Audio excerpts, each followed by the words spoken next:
Bienvenue sur DMG TV, les histoires mystiques. Tu es nouveau sur la page, n'oublie pas de t'abonner, de laisser un commentaire, de liker et de partager. Je vais nous raconter une histoire, il y a un numéro à l'écran, c'est le plus 237 655 81 90 17. Envoie ton histoire par note vocale et on va jouer ici sur YouTube. On poste 10 histoires tous les jours sur YouTube à 12h00. La chaîne YouTube c'est DMG TV. C'est vrai, on a aussi une deuxième chaîne YouTube au nom de DMG TV, Histoire mystique exclusive. Et tous ceux qui sont connectés, sachez que tous ceux qui envoient les histoires lisent les commentaires. Donc si vous avez un message pour eux, laissez-le en commentaire. Sachez que ce qu'on fait, c'est pour sensibiliser. N'oubliez jamais de laisser un like. Merci. Donc, première histoire. Bonjour ou bonsoir, la citoyenne africaine et mes amitiés à toute la communauté, également à DMG. J'étais en train de regarder la diffusion de l'émission numéro 193 avec 10 histoires mystiques. D'ailleurs, je ne l'ai même pas encore terminé. Je l'ai stoppé pour venir parce que la première dame qui est intervenue et qui a parlé de ces hommes qui déviergent des femmes et qui ne veulent pas les épouser parce que la femme était tombée enceinte, que le monsieur a été transformé en bouc et qu'il fallait l'intervention du père de la fille déviergée. Cette histoire m'a tout de suite donné souvenir à une histoire qui concerne ma famille, qui concerne plus précisément la sœur de ma mère, la grande sœur de ma mère. Cette grande sœur s'en est allée. C'est une défunte. Mais elle a eu une vie pas facile. Et à cause d'un homme. Cette fois-ci, il n'est pas question de dévierger. Mais c'est parce qu'à la fin, la dame qui est intervenue disait il faut savoir quelle femme on touche et quelle femme qu'on ne touche pas. Moi, je dirais aussi il faut savoir à qui on dit non et à qui on ne dit pas non. Parce qu'il y a des noms qui ne nous réussissent pas. Et ça n'a pas réussi à ma tante, la sœur de ma mère, ça n'a pas réussi à mon grand-père, le père de ma mère, qui avait prononcé ce nom à l'égard d'un homme militaire venu d'ailleurs. La sœur de ma mère, qui était très belle et jeune à ce moment-là, avait dans les 17 voire 18 ans. Et un monsieur militaire affecté dans notre pays et précisément dans notre région l'avait vue et était amoureux d'elle. Et l'avait suivie jusqu'à la maison.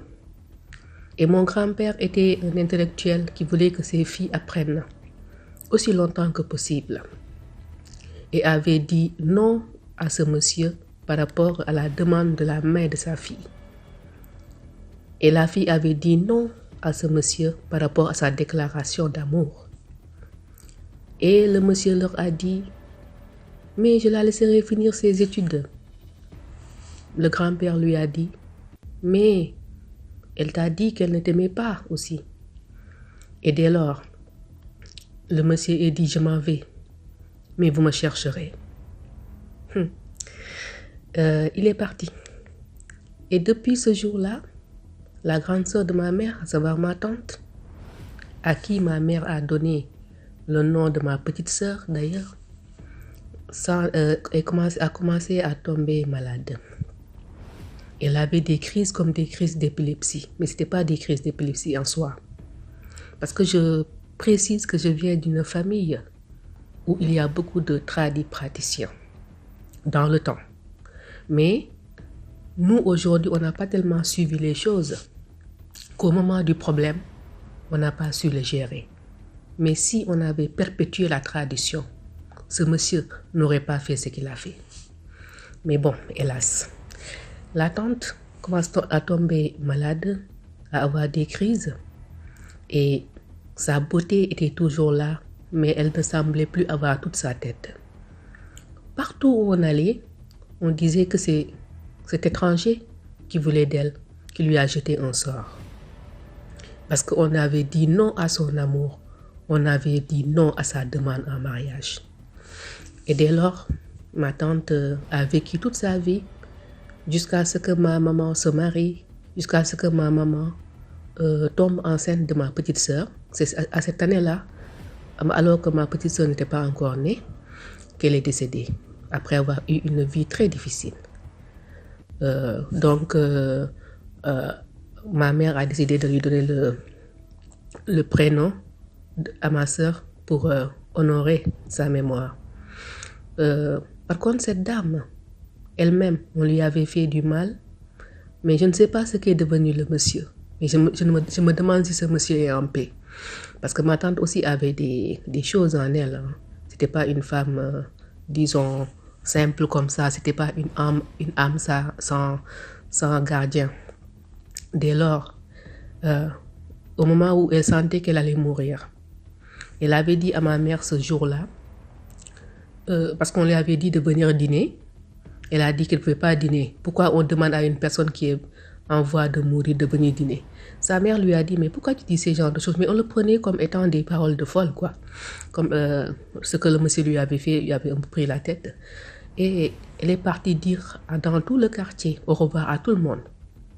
Elle a même appelé ce jour-là mon oncle qui devait aller sur une autre région de mon pays en tant que prof de philo pour rentrer et dispenser ses cours pour lui dire, tu pars, mais on ne se reverra jamais. Disons-nous au revoir. Comme c'est un philosophe, il lui avait dit, bon, tu racontes des bobas, c'est pas grave. Mais elle a su dire pardon à tout le monde. Elle a su dire au revoir à tout le quartier avant de mourir cette nuit-là. Elle avait confié un bracelet à elle, à ma grand-mère, pour lui dire, vous garderez ce bracelet-là pour la future personne qui portera mon nom. Or, personne ne lui avait dit que ma petite sœur porterait son nom. Personne. Et imaginez-vous, DMG, nous habitons dans une maison, dans un enregistrement préalable. Je vous avais dit que ce sont des concessions avec des grandes portes. Et dans cette même maison, je peux vous dire aussi, c'est une grande maison avec du sable dans une partie de la maison. Et là, imaginez-vous, quand j'ai eu mon BFM, donc j'avais dans les 14-15, imaginez-vous que ce bracelet qu'elle avait pris, donné à ma grand-mère qu'il avait perdu dans le sable, afin qu'on le donne à la personne qui porterait son nom, à savoir aujourd'hui ma petite sœur. C'est moi qui l'ai ramassé. En faisant du tamis sur le sable, j'étais en train de nettoyer le sable comme chaque matin chez ma grand-mère. Et j'ai ramassé ça. Je l'ai apporté à ma grand-mère. Ma grand-mère a pleuré. Et je lui ai demandé les raisons de ses larmes. Elle m'a fait savoir, en fait, que ça appartenait à ma tante, dont ma petite sœur porte le prénom. Et comme quoi, ce qu'elle voulait, elle l'a eu. On a fait ce bracelet pour ma sœur, qui se porte très bien aujourd'hui, qui est mariée, qui a ses enfants aussi. Mais le monsieur, ce qu'il a fait, bon, ce sera son problème avec Dieu. Mais de toute façon, la moralité, c'est on ne dit pas non à tout le monde. Mais DMG, si on ne peut pas dire honnêtement non à tout le monde, que faire? Dans ma moralité, je pose une question. Que faire?